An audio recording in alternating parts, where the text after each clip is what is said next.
The International Monetary and Financial Committee usually meets twice a year, and for each meeting, the Managing Director prepares a draft agenda that is discussed by the Executive Board, approved by the IMFC Chair, and formally adopted by the IMFC at the meeting. At the end of the meetings, the committee issues a communiqué summarizing its views. These communiques provide guidance for the IMF's work program during the half-year leading up to the next spring or annual meetings.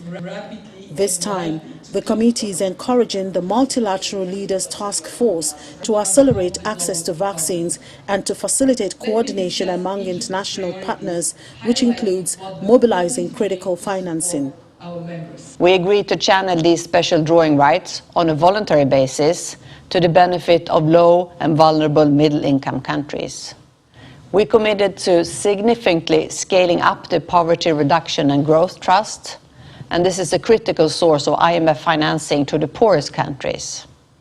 And the IMFC also expressed support for establishing a Resilience and Sustainability Trust. The IMF Managing Director, Kristalina Georgieva, emphasized that the voluntary allocation of special drawing rights from countries with strong external positions to countries in greatest need is a historic opportunity to transform economies to make them stronger, greener, and fairer.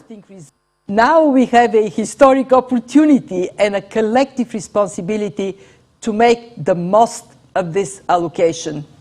Countries are already putting the new SDRs to good use, boosting reserves, creating space for spending on vaccines, on lifelines for vulnerable households. And the key is to use SDRs wisely. As this year's annual meeting of the IMF and World Bank gradually draws to a close, the key message is that strong international cooperation and immediate actions are needed to expedite universal vaccination, to stem the spread of the virus, limit divergences, and support an inclusive recovery everywhere. From IMF headquarters here in Washington, D.C., Chimezie Obiwagu reporting for Channels Television News.